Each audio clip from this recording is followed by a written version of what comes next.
Most women don't realize they're being devoured until they're already hollow. They don't hear the sound of themselves unraveling because it doesn't come with screams. It comes with silences, concessions, smiles. It comes when the soul begins to fold itself into the shape of someone else's shadow, mistaking it for love. And it always begins the same way, with a simple request, something seemingly harmless, a small favor, a tiny compromise, just one adjustment, just one piece of your truth set aside, until eventually you're no longer sure whose life you're living, yours, or the version of you someone else molded, carved, possessed in the dark folds of the collective unconscious. Carl Jung saw the soul not as a blank slate to be written on by others, but as a fire, ancient and wild, meant to burn with its own heat. Yet over and over, women, brilliant, intuitive, radiant, are taught to dim that flame, to please, to accommodate, to avoid the sting of rejection. This is not kindness. It is sacrifice at the altar of someone else's insecurity. It begins with a man or a friend, a parent, a lover who asks her to be smaller. Not directly. No, that would be too crude. He asks with a smile, with warmth, sometimes even with love. "You're too much," he might say with a laugh. "Just tone it down a little." What he's really saying is, stop making me feel inferior. When you shine, stop reminding me of the power I haven't claimed in myself. Let me stay asleep, but you are not here to be a lullaby for the emotionally immature. You are not the bandage for someone who refuses to face their wounds. The first thing these people ask for without saying it aloud is your silence. Not literal quiet, no. They still want the sound of your voice when it suits them. They want your laughter at their jokes, your agreement when they speak, your softness when they falter. But they do not want your truth. They do not want to feel the weight of your opinion if it challenges theirs. They do not want your rawness, your fire, your sacred rage. They want your obedience dressed up as grace, and so they call you dramatic when you name what hurts, too sensitive when your soul responds to injustice, crazy when your intuition unearths something they wished to keep buried. Do you know how many women learned to swallow their own instincts just to be loved?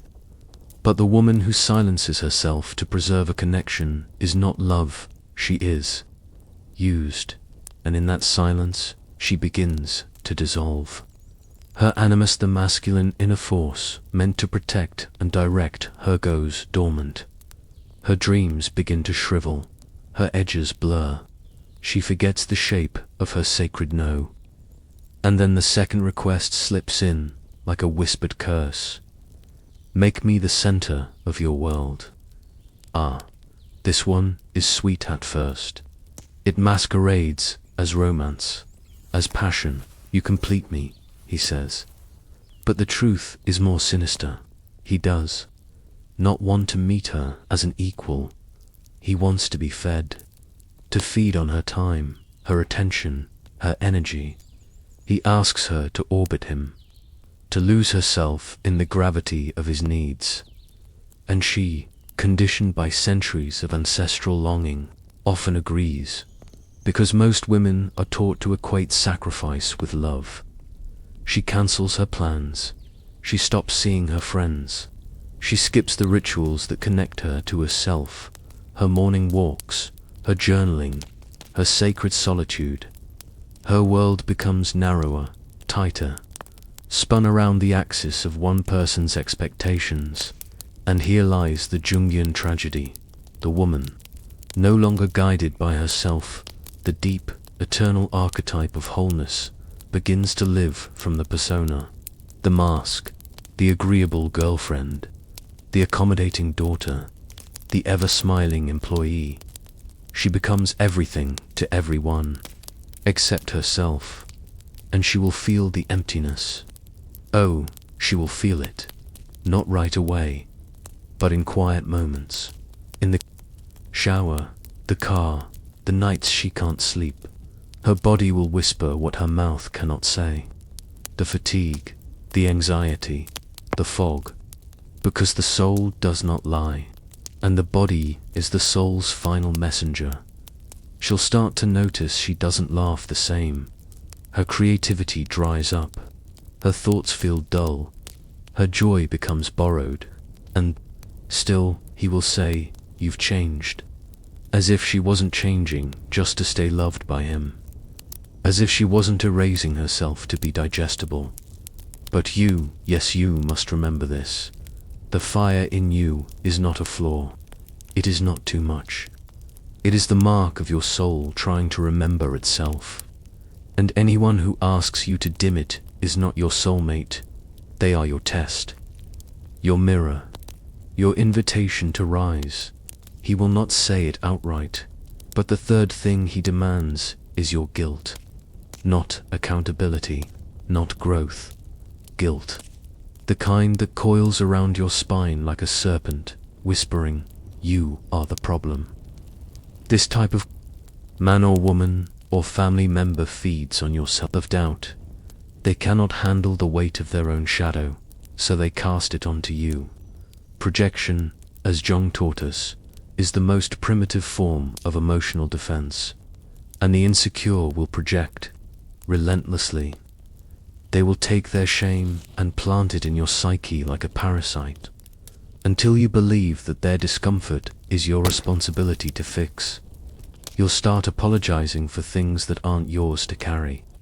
You'll walk on emotional eggshells, recalibrating yourself daily so you don't upset them because they've convinced you that you are the storm, that your feelings are too big, that your reactions are exaggerated, that your perceptions are skewed. But here's the truth they hope you never remember. You are not crazy. You are intuitive. Your nervous system is a finely tuned instrument, forged by lifetimes of women who had to sense danger without naming it. Your instincts are not delusions, they are data. When your stomach knots, your chest tightens, your voice catches. That is not insecurity. That is awareness. Your body knows when something is off, even if your mind hasn't caught up yet. And anyone who shames you for listening to that body is not loving you. They are disarming you. They do not want you to trust yourself, because the moment you do, you will see through them. The fourth demand is even more sinister. They ask for your emotional labor, but offer none in return. They want you to be their therapist, their mother, their priest. They pour their wounds into your lap and expect you to alchemize them into understanding. But when you cry, they grow distant. When you struggle, they vanish. When you need, they deflect. This imbalance is not accidental. It is archetypal. It reflects the ancient wound of the feminine being the healer, the container, the giver without ever being held herself. But your soul was not born to be a reservoir for the unprocessed pain of others. You are not a recycling bin for broken people. You are not a sanctuary for those who refuse to grow. And just because you can hold someone's darkness doesn't mean you should. Not everyone deserves your depth. Not everyone can breathe at the altitude of your truth. Carl Jung said, "People will do anything, no matter how absurd, to avoid facing their own souls. And you will encounter them again and again, the ones who would rather see you unravel than confront their own reflection. The ones who come to you not to connect, but to escape, not to love, but to feed. And yet, they often cloak their demands in flattery. You're so mature, they'll say, when you forgive what should never have been asked of you. You're so strong when you carry burdens that were never yours. You're such a good listener when you drown in their endless monologue, while your own voice goes unheard. But this is not love. it is consumption. And you, if you are not awake, will confuse being needed with being cherished. But one is bondage, the other is freedom. Here's where it turns brutal. The fifth request comes not in words, but in subtle punishments. They ask you to betray your boundaries, and when you resist, they withdraw. Affection disappears. Validation dries up. Suddenly, you are too cold, too distant, not like you used to be. This is manipulation in its most seductive form, making you feel that being yourself is a threat to love. So you begin to perform again. You laugh when you don't want to. You agree when your soul screams no. You wear the mask they like best and tell yourself it's safer that way. And it isn't till it isn't. Until the weight of pretending becomes too much to carry. Until you wake up one morning and realize you are loved only when you abandon yourself. But no woman who has tasted self-respect can survive long in the desert of performance. Eventually, the body rebels, the soul resists, the silence cracks, and then, finally, you will see the sixth and final demand. They want your destiny, not directly, not maliciously, but energetically. They pull you away from your calling, distract you from your vision. They are threatened by your expansion, so they anchor you to their fear. They won't say, don't pursue your dream. Instead, they'll say, why can't you just be happy with what you have? They won't say, stay small for me. They'll say, you've changed. But isn't that the point? To change, to evolve, to burn through illusion and reclaim your fire. The woman who walks the path of individuation, the sacred journey Jung spoke of, will always disturb those still trapped in their own repression. Your evolution will trigger their stagnation. Your liberation will mirror their chains. And some people would rather cut you down than climb beside you. So what will you do? You were not born to be agreeable. You were born to be whole. There is a difference, a notion of difference between being loved for your essence and being tolerated for your compliance. One expands you, the other erases you. And when you stay too long in spaces that demand your erasure, you begin to suffer. Not because you're weak, but because you are conditioned to believe that love must be earned through sacrifice. But true love does not require you to amputate parts of your soul. Let this truth sink into the marrow of your being. Anyone who asks you to trade your voice, your intuition, your boundaries, your dreams, your emotional energy, or your future for the privilege of being near them is not offering love, they are offering bondage disguised as connection, and you are not here to be bound. Jung's notion of the self, the deep, eternal core of your being's not negotiable. It is not up for discussion. It is the blueprint of your soul's wholeness. When someone chips away at that wholeness, they are not merely hurting you, they are obstructing your evolution. And you must protect your evolution like it is sacred, because it is dot. This is not just about relationships. This is about your place in the cosmos, your alignment with your own archetypal energy. Whether you are stepping into the sovereign queen, the wild woman, the wise elder, or the fierce mother, each of these lives within you, and each demands truth.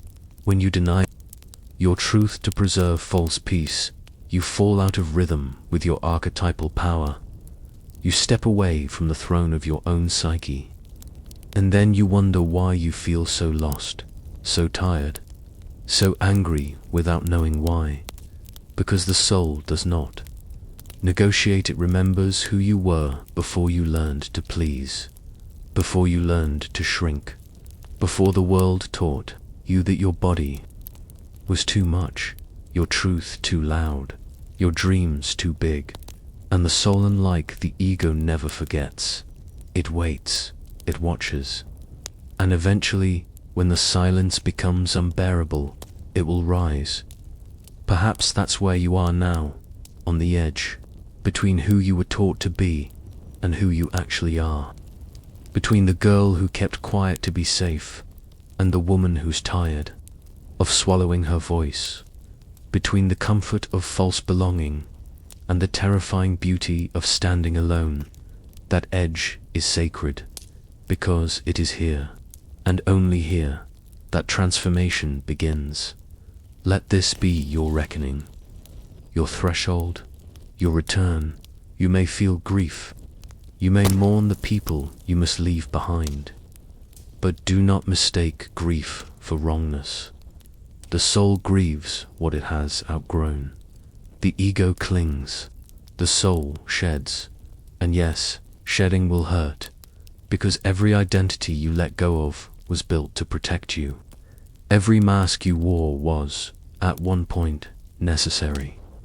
But protection is not the same as purpose, and survival is not the same as thriving. The woman you are becoming does not fit into the life that was built for someone. Smaller so, don't contort. Don't apologize. Don't dim. Let them say you've changed. Let them say you're difficult. Let them call you selfish. Those who benefit from your silence will always call your voice a threat. Those who feed on your energy will always resent your boundaries. But you are not here to be consumed. You are here to create, to build, to burn, to remember. The woman who remembers herself is dangerous not because she seeks to harm, but because she refuses to be harmed again. Not because she's closed, but because she's rooted. Not because she's unkind, but because she's no longer available for emotional manipulation. Masked as love, she knows now. She knows that true connection does not ask for sacrifice. It asks for presence, for integrity, for mutual honoring. She knows that her time is sacred, her body is sacred, her voice is sacred, and she walks differently now. There's a silence in her not, the silence of submission, but the silence of power, of depth, of inner knowing.